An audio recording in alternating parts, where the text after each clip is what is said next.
Back to your question, Lars. Something I've thought of a lot is, I grew up around a lot of very incompetent people. I grew up around a lot of people that it's just a disaster. It's just a good summation of their collective lives. Just a disaster. And so then I had this. This was a good thing, but also a bad thing. I had this double-edged sword in my own personality, where I internalized too deeply this idea that if you want something done at a high level, you have to do it yourself. Do it yourself. Do it yourself. And that served me well for a period of my life.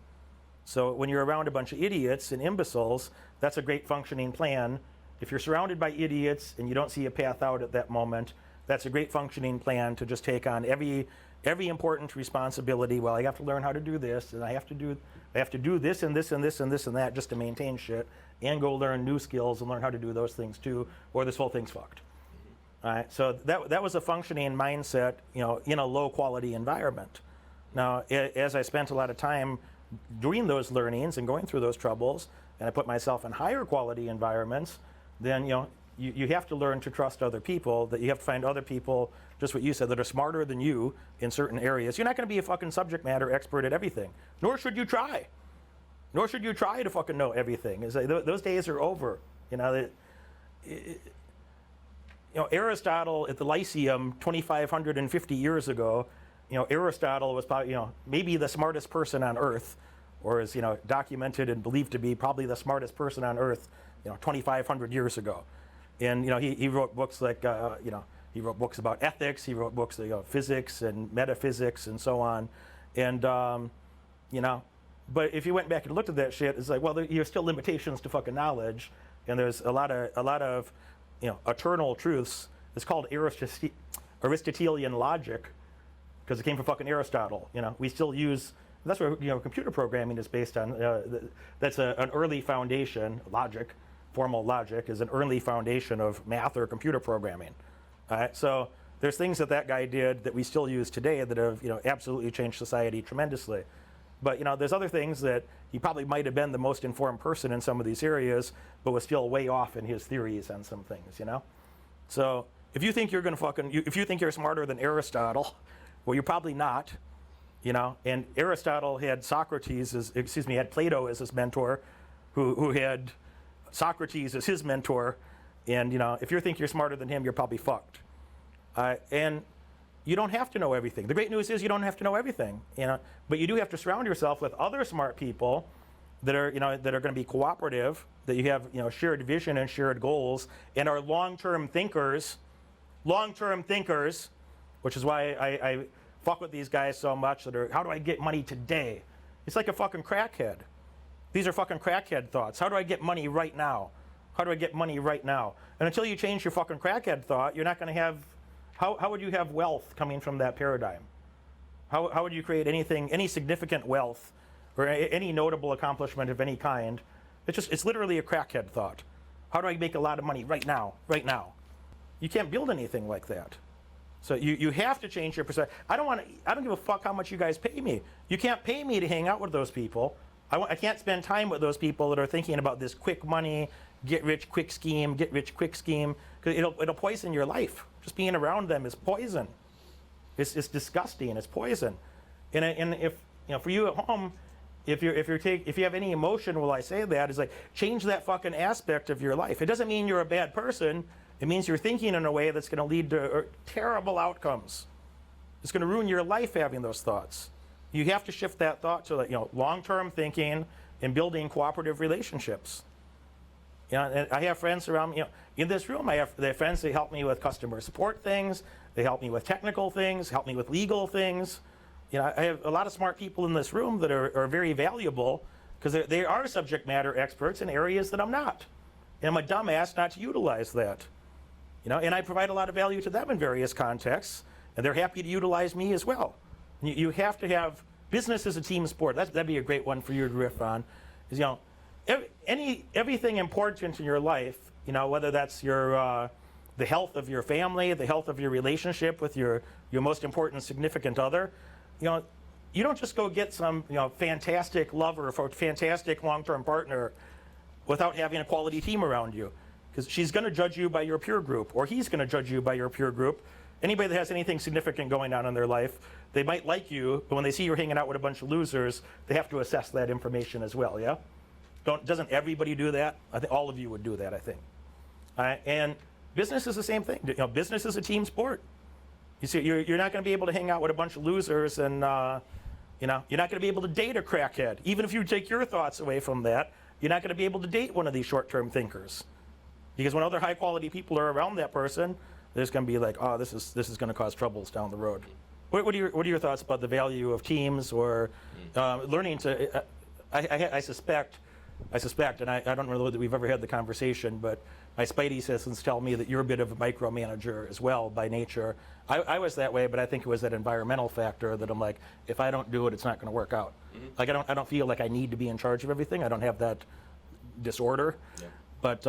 But that was a default thought in my head until I learned. I'm like, oh, you can build cooperative relationships with high quality people. I think Adam Smith thought about this before I did, yeah? So you can build high quality relationships with high quality people that you can rely upon each other and get a hell of a lot more done in that type of a setting. Mm-hmm. Mm-hmm. Yeah. So back to the solopreneur days, is like I needed to touch everything. I needed to approve everything. I needed to sign off on everything. Nothing got done without, filtering through me. And that will create such a bottleneck because you're only one person. You only have so many hours in a day. And, if you want to truly make, a 9-figure company, it's like you think you're really going to be able to, approve everything. I highly doubt it. And I mean, there's a famous saying. It's, you're the average of the 5 people you hang out with. And that is, 100% true. I like to use the analogy. It's like, all right, you have about 20 teeth in your mouth. And if you had one dead one, that would probably affect you, right? Probably bring the whole quality of your whole image just down. So it's like, why would you, if you had one just dead weight friend, Derek talks a lot about legacy and, you were friends with someone for your whole life. So why, they kind of just assimilated into your peer group, and it's like, why would you keep them around, or why would you not keep them around? And it's like, those are the people that are weighing you down. You gotta strive to find people around you that are smarter than you, that'll challenge you. There's a great, I always go to pride or progress. So you can be the smartest person in the room and feel very proud, feel very prideful, and feel good about yourself. However, you're not going to make any progress. So that's when you need to move to, when I'm the dumbest person in the room, I am so excited. You should be, if you feel very smart all the time, you're probably not around the right people. You should be around people that make you feel dumb. And that's when you get true progress, right? So yeah, I mean, your ego is based on your short-term thinking. It's short-term emotional gain, where your long-term vision, your long-term thinking, you got to swallow that, and you got to move to things that are really, really important. Challenging yourself, trying new things. I have a question. Yeah. By the way, I enjoyed your talk in London. Yeah. It was really great. Yeah. And it kind of comes from that, which is, it looks like you went for more of a manufacturing model where you manufacture the products you make. Did you ever struggle with the idea of licensing your ideas out versus manufacturing? I'd just like to hear. Yeah. So I attempted to license things, a few different ideas, and I wasn't so. It's a great model. So licensing essentially is you have you have a product idea, and then you go find a company to take that idea to market, and then you usually get somewhere usually between 3 and 7% of the revenue that company generates. So essentially, you don't need a staff, you don't need you don't need manufacturing, warehouse, you don't need any overhead. However, you are dependent on that company to make that product and say yes and do it in a timely fashion. So it depends on how complex the product is. We license ideas from people now, and it's been very successful. However, we are very ambitious and scrappy, where the companies that I was dealing with is very complacent and slow and more dinosaurish. So it would take 6 months to even get a response, 12 months to make anything happen. So if you guys are interested in a licensing route, I always suggest go for a scrappy someone real scrappy in second place versus someone very complacent in first place. and we're willing to test things very fast versus say Kraft Heinz, say you want to sell them a new sauce. Like, they're going to go through market testing and user testing for years and years before they ever even touch it, because their idea of success is probably like $1 billion in sales, where we don't need $1 billion in sales to be successful. We need probably a couple million, and then we can scale it. So someone that's very like smaller and more maneuverable is going to be more successful than someone large and steady, I guess. Yeah.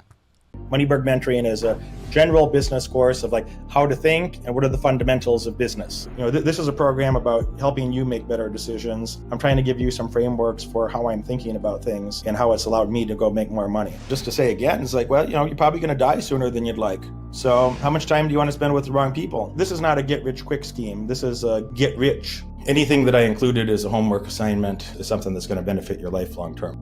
Derek, what's the one big thing? The one big thing is that you showed up here. I'm just saying, hey man, you can do a lot better, and you're going to.